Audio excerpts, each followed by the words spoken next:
نحمده ونصلي على رسوله الكريم أما بعد فأعوذ بالله من الشيطان الرجيم رب اشرح لي صدري ويسر لي أمري واحلل عقدة من لساني يفقهوا قولي رب زدني علما ربنا فقهنا في الدين اللهم إني أسألك علما نافعا وعملا متقبلا ورزقا طيبا واسعا السلام علیکم ورحمۃ اللہ وبرکاتہ۔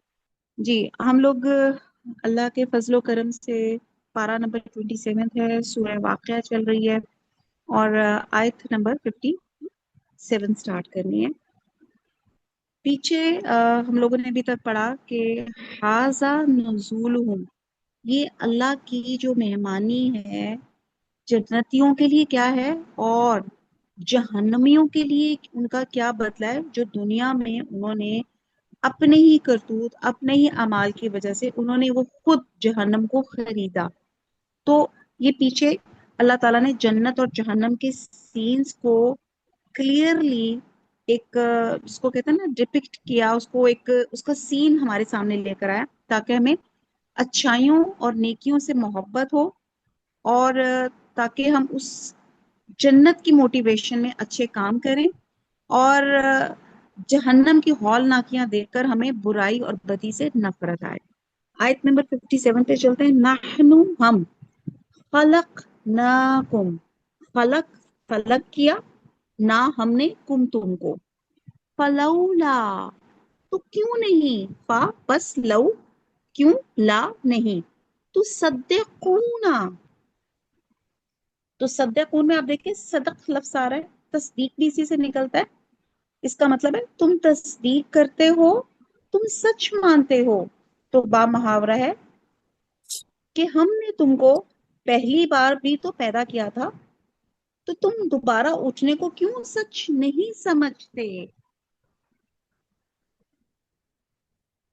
اب یہاں اللہ سبحانہ تعالیٰ لاجکس کے ساتھ دلیل کے ساتھ بات کر رہے ہیں کہ دیکھیں پہلی دفعہ پیدا کرنا کسی بھی چیز کو اللہ تعالیٰ کی صرف نا فاتر ہے کہ اثر نو ایک وہ چیز اللہ تعالیٰ نے پیدا کی جو بغیر کسی سیمپل کے اللہ تعالیٰ نے انسان کائنات بنائی۔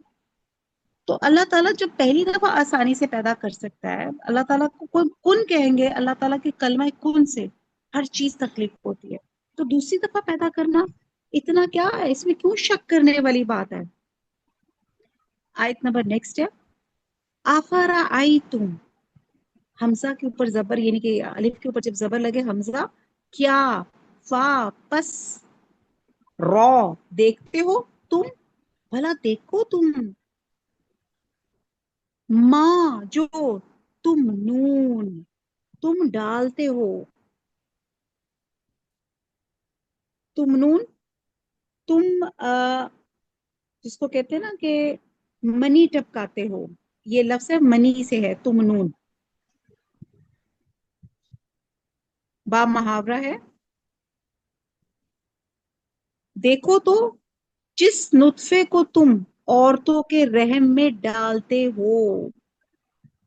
اب اللہ تعالیٰ یہاں پہ تخلیق، انسان کی تخلیق پر بات کر رہا ہے کہ کیسے اللہ سبحانہ تعالیٰ نے کیسے تخلیق کیا۔ انتم، کیا تم، تخلقونہ، تخلقو یعنی کہ خلق، تم خلق پیدا کرتے ہو، اس کو، ام یا نحنو ہم، الخالقون ہم پیدا کرنے والے ہیں۔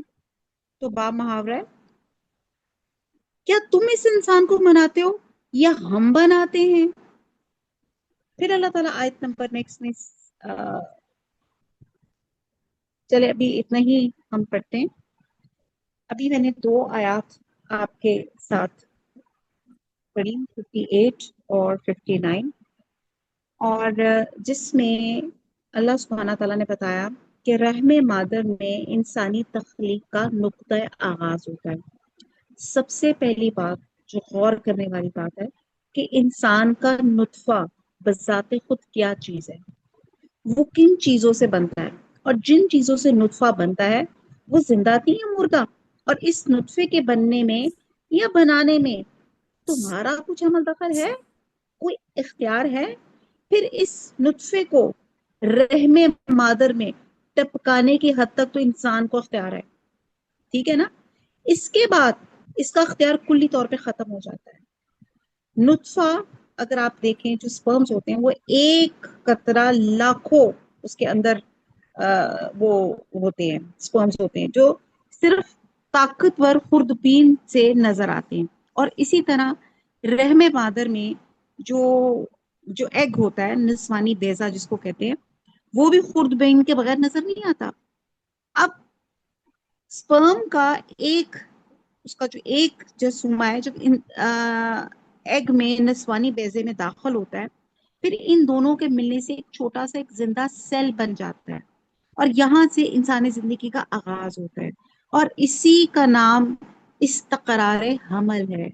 تو نطفہ ٹپکانے کی حد تک تو مرد کو اختیار ہے، مگر یہ طاقت نہ مرد میں ہے، نہ عورت میں، نہ دنیا کی کسی اور طاقت میں، کہ وہ نطفے سے حمل کو استقرار کر دے۔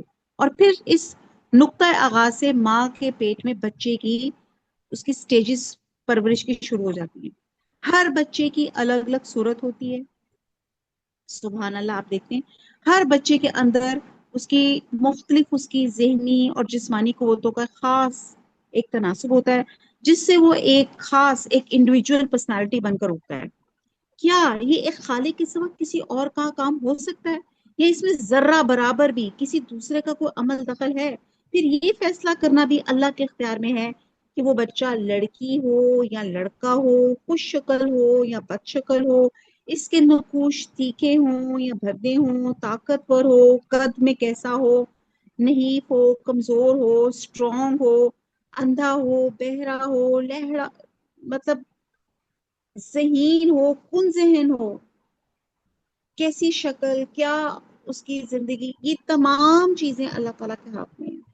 اور یہ سب باتیں ایسی ہیں جو خالصتاً اللہ تعالیٰ خالق کائنات کے اختیار میں ہے، کہ ان سب باتوں کو سمجھ لینے کے بعد بھی انسان یہ تصدیق نہیں کر سکتا کہ اسے پیدا کرنے والا اللہ رب العالمین ہے،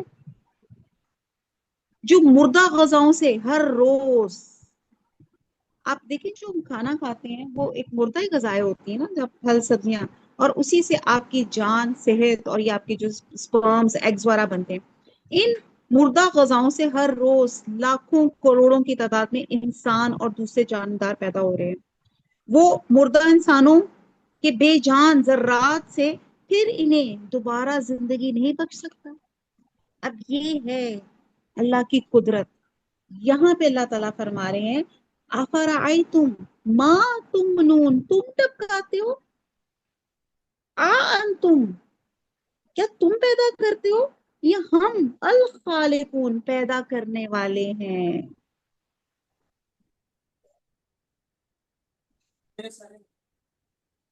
اب آپ یہ دیکھیں کہ ہمیں پیدا کرنے والے اللہ سبحانہ تعالیٰ ہیں۔ اللہ تعالیٰ پھر کہتے ہیں کہ پھر کیوں نہیں مانتے اس بات کو؟ اور یہاں پہ آپ دیکھیں کہ یہ یہاں پہ جو ایک سٹیجز بتائی کہ بچہ کیسے وجود میں آتا ہے، نکاح کے بندھن، پاکیزہ بندھن سے، مرد اور عورت کے پاکیزہ بندھن سے۔ اب یہاں پہ آپ دیکھیں کہ بہت سے ایسے ہم کیسز دیکھتے ہیں کہ جس میں وہ میڈیکل ٹیسٹ کرواتے ہیں اور کہتے ہیں جی اولاد نہیں ہو رہی، جی دونوں medically they are all fit, بالکل ٹھیک ہیں، سب کچھ ہیں، سب ٹیسٹ کلیئر ہیں، پھر بھی اولاد نہیں ہو رہی، ایسا ہے کہ نہیں؟ سم ٹائم اولاد ہو جاتی ہے لیکن درمیان میں سم ہاؤ مس کیریج ہو جاتا ہے، یا جو کوئی مس ہیپ ہو جاتا ہے، واٹ ایور اٹ از۔ تو آپ یہ دیکھیں، پھر ہم ایک کیس یہ بھی دیکھتے ہیں کہ ٹیسٹ ٹیوب بیبیز آ گئی، آئی وی ایف آ گیا، اس میں بھی آپ دیکھیں کہ 100% چانسز نہیں ہے۔ اس میں بھی جب آپ ایسے پروسیس کو آپ لیتے ہیں تو اس میں بھی کئی، میں نے کیسز سنے میں ہے، کئی نہیں اکثر، کہ وہ ان کا آئی وی ایف بھی جو ہے وہ بھی کامیاب نہیں ہوتا۔ تو اس سے ان باتوں سے کیوں نہیں ہمیں سمجھ آتی کہ تخلیق کرنے والی ذات اللہ سبحانہ تعالیٰ ہے۔ اللہ تعالیٰ چاہتے ہیں، اللہ تعالیٰ پیدائش کے ہر طریقے پہ قادر ہے۔ تو آپ یہ دیکھیں کہ انسان کی کوئی اوقات نہیں، یہ اللہ سبحانہ تعالیٰ آپ کو بیٹے دے دیتا ہے، بیٹیاں دے دیتا ہے، ملا جلا کے دے دیتا ہے، یہ ہمارے میں تو اختیار میں نہیں ہے. ہمیں تو اللہ کا شکر گزار ہونا چاہیے کہ اللہ تعالیٰ میں صاحب اولاد کرتے ہیں. تو یہاں پہ انسان ٹوٹل ہیلپ لیس ہے، بے بس ہے. اور یہاں پہ اللہ تعالیٰ بہت دلیل سے یہ بات بتا رہی ہیں کہ غور و فکر کرنے کے لیے کہ اللہ ہی خالق ہے. پھر آیت نمبر 60 میں نحنو، ہم، قدرنا، مقرر کی ہم نے، بینکم، تمہارے درمیان، الموتا، موت، وما، اور نہیں، نحنو، ہم، بمسبوقین، مسبوقین سبقت سے ہے لفظ یہاں پہ، وہ جن پر سبقت کی گئی، یعنی کہ پیچھے رہنے والے، مراد عاجز، سبق. ٹھیک ہے جی. تو با محاورہ ہو گیا اس کا. ہم نے تم میں مرنا ٹھہرا دیا ہے اور ہم اس بات سے عاجز نہیں.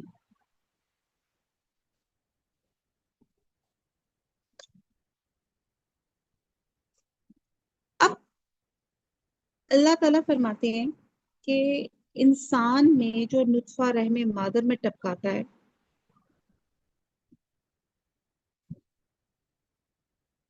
اس کا ایک قطرہ لاکھوں خردبینی جراثیم پر مشتمل ہوتا ہے، اور اس میں سے صرف ایک جرثومہ نسوانی بیضے سے مل کر حمل کے استقرار کا سبب بنتا ہے، اور باقی سب متحرک جرثومے جو ہوتے ہیں رحم مادر سے خارج ہو جاتے ہیں، مر جاتے ہیں.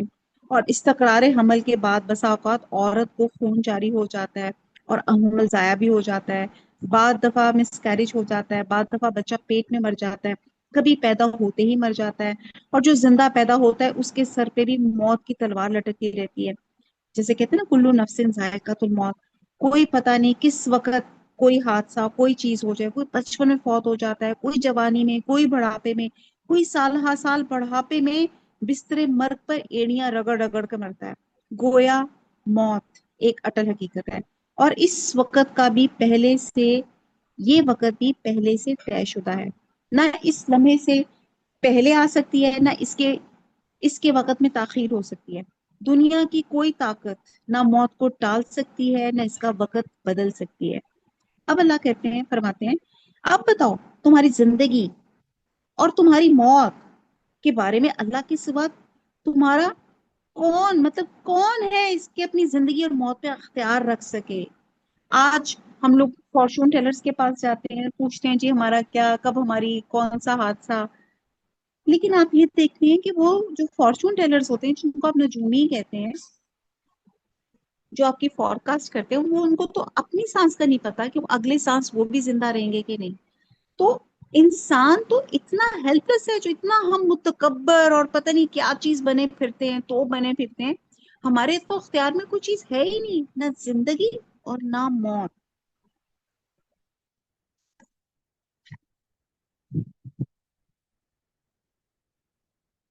آیت نمبر 61، اللہ پر، ان کے، اس کے، نبدیلا، نبدیلا، نون، ہم، اور بدل، ہم بدل دیں گے یا بدل میں لے آئیں گے. امثالکم، امثال مثال، اور کم تمہاری، تمہاری طرح کے لوگ، وَنُنشِئَکُم، اور ہم پیدا کریں گے، کر دیں تمہیں.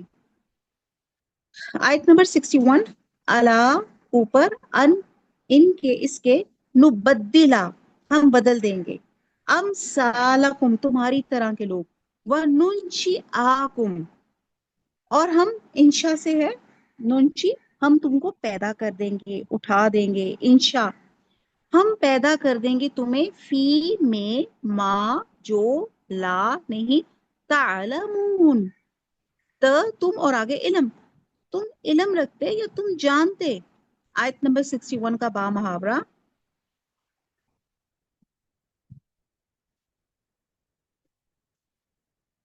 اب یہاں پہ اللہ تعالیٰ فرماتے ہیں کہ تمہاری طرح کے اور لوگ تمہاری جگہ لے آئیں اور تم کو ایسے جہاں میں جس کو تم نہیں جانتے پیدا کر دیں. یہ تمام اللہ کے اختیار میں ہے. یعنی کہ تمہارے طریقے تخلیق کو ہی اکثر بدل ڈالے. وہ اس بات پہ بھی قادر ہے. ہر چیز پہ اللہ تعالیٰ قادر ہے. آیت نمبر 62 ہے آگے. وَلَقَدْ اور البتہ تحقیق یا اور بے شک علم تم جان لی تم نے علم تم منش آتا پیدائش الاولا پہلی فلولا پس لو کیوں لا نہیں تذکرون تم سوچتے با محاورہ اور تم نے پہلی پیدائش تو جان ہی لی ہے پھر تم سوچتے کیوں نہیں ہو. نیکسٹ آیت ہے افرأیتم یہ ہم نے پہلے بھی لفظ پڑھا افرأیتم کیا پس دیکھا تم نے ماں جو تحرسون حرس سے ہے کہ جو تم بولتے ہو با محاورہ ہوا بھلا دیکھو تو کہ جو کچھ تم بولتے ہو.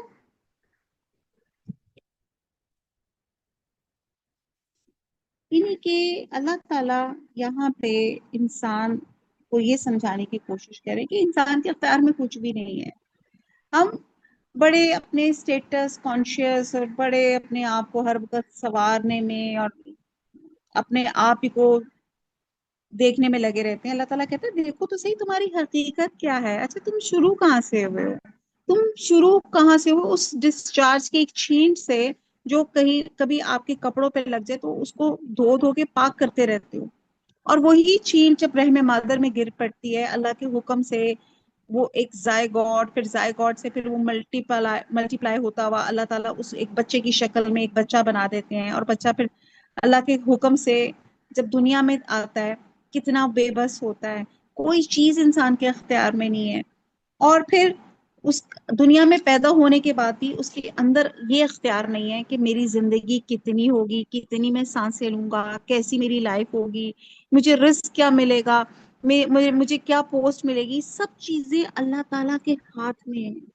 پھر اللہ تعالیٰ ان آیات میں اللہ تعالیٰ فرماتے ہیں کہ تمہارے طریقے تخلیق کو ہی اکثر بدل ڈالا. یہاں لکھا گیا نا لوگ بدلا یعنی کہ پہلے تمہاری تخلیق ماں کے پیٹ میں ہوئی تھی دوبارہ تمہاری تخلیق زمین کے پیٹ میں ہو. اب بات ہماری آج کا جو ہمارا لیسن شروع ہوا تھا اسی پہ ہوا تھا کہ اللہ تعالیٰ نے کہا تھا کہ تم غور و فکر کیوں نہیں کرتے. ہم نے تم کو پہلی دفعہ پیدا کیا تو اللہ تعالیٰ دوبارہ بھی پیدا کر سکتا ہے. تو اللہ تعالیٰ بتا رہے ہیں کہ جب یہ انہونے طریقے سے ماں کے پیٹ میں ایک بچے کو اللہ تعالیٰ تخلیق فرماتا ہے. اور آپ کو پتا ہے بچہ ایک پانی کی سیک میں ہوتا ہے ماں کے اندر. اور آپ عام حالات میں بچے کو پانی میں ڈالیں تو اس کا تو سانس ہی گھٹ جائے وہ مری جائے خدا نہ خواستہ. تو ماں کے پیٹ میں اللہ ہماری انسان کی تخلیقی ڈفرنٹ اس کی سٹیجز ہوتی ہیں. اور زمین کے پیٹ میں تمہارے تخلیقی مراحل ان مراحل سے بالکل جدا گانا ہوں گے. پہلے تم بچے کی صورت میں پیدا ہوئے تھے دوبارہ تم اس حالت میں پیدا ہو جس حالت میں مرے تھے اسی قد و قامت کے ساتھ پیدا ہو گئے. پھر رحم مادر کی تخلیق کے بعد جو طبی قوانین تمہارے لیے مقرر تھے دوسری بار کی پیدائش کے لیے طبی قوانین بھی جدا گانا ہوں گے.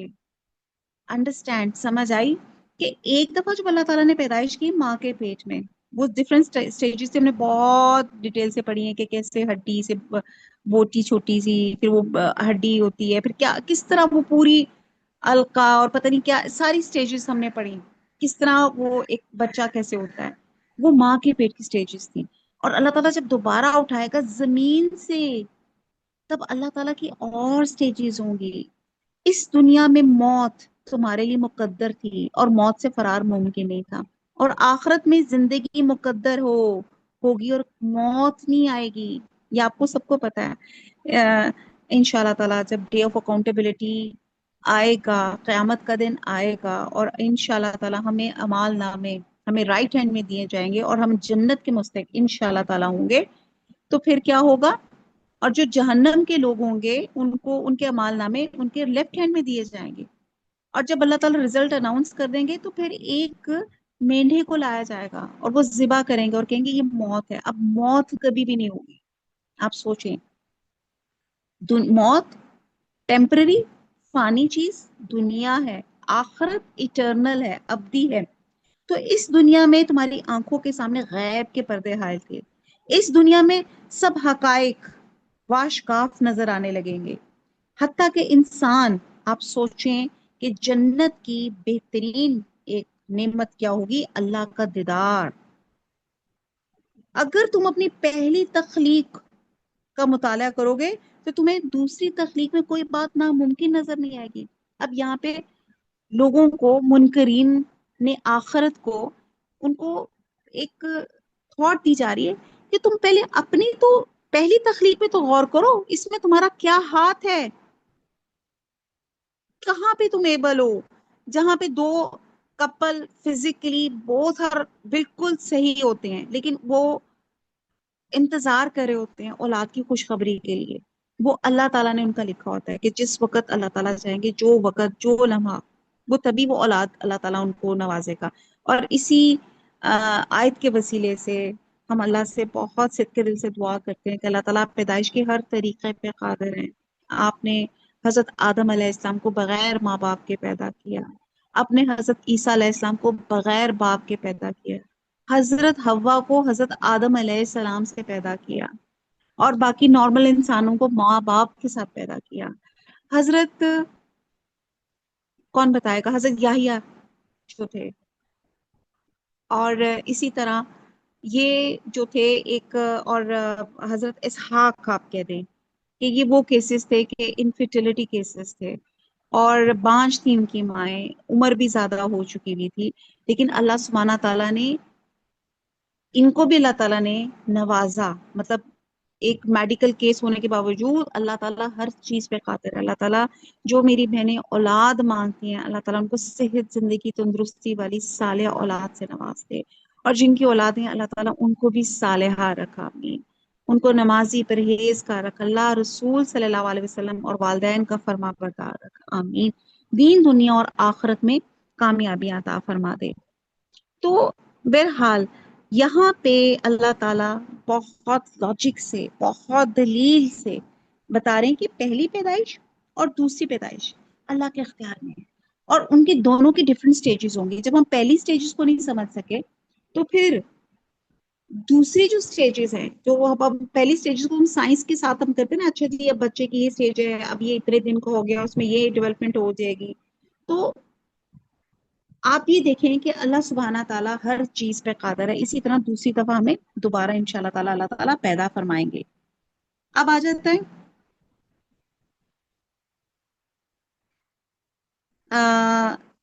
64 آیت.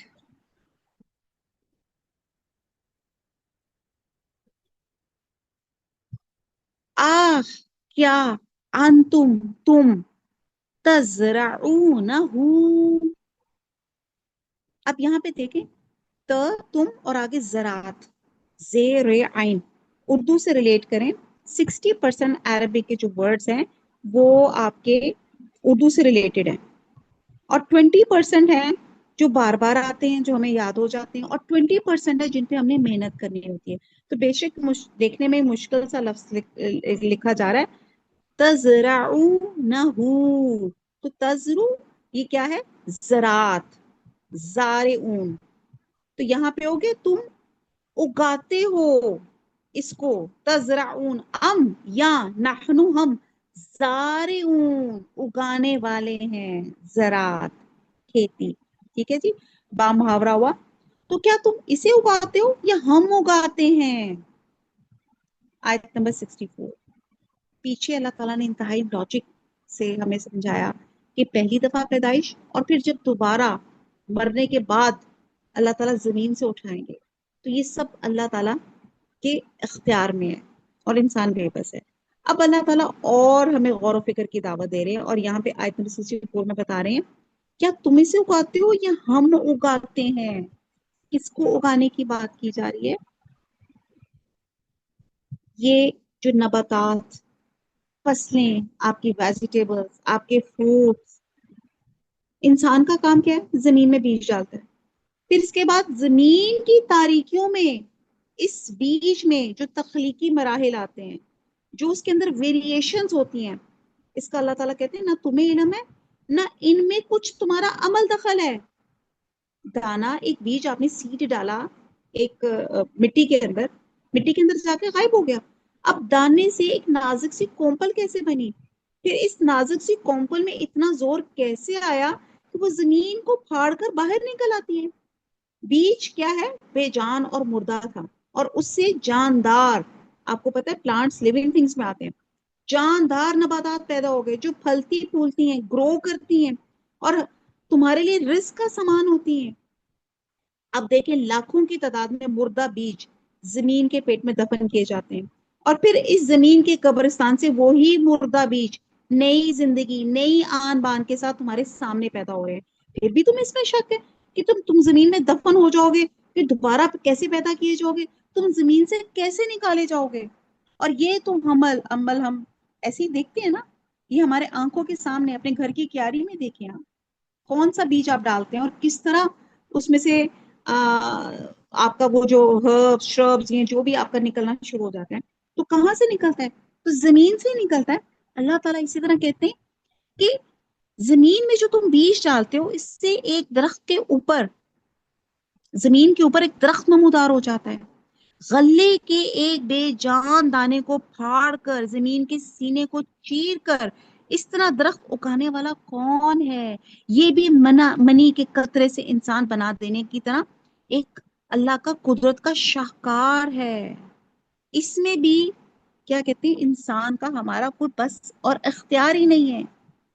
سم ٹائم آپ کہتے ہیں نا کہ بیج ڈالا بہت اچھی فصل ہوئی، فلانا بیج ڈالا وہ تب اتنی اچھی، تو یہ بھی اللہ ہی کے ہاتھ میں ہے. پھر ہمیں کیوں نہیں سمجھ آتا کہ ہم اس چیز پہ بحث کرتے ہیں کہ دوبارہ کیسے اٹھیں گے؟ گل کے جب ہم ہڈیاں ہو چکیں گے پھر ہم دوبارہ کیسے اٹھیں گے؟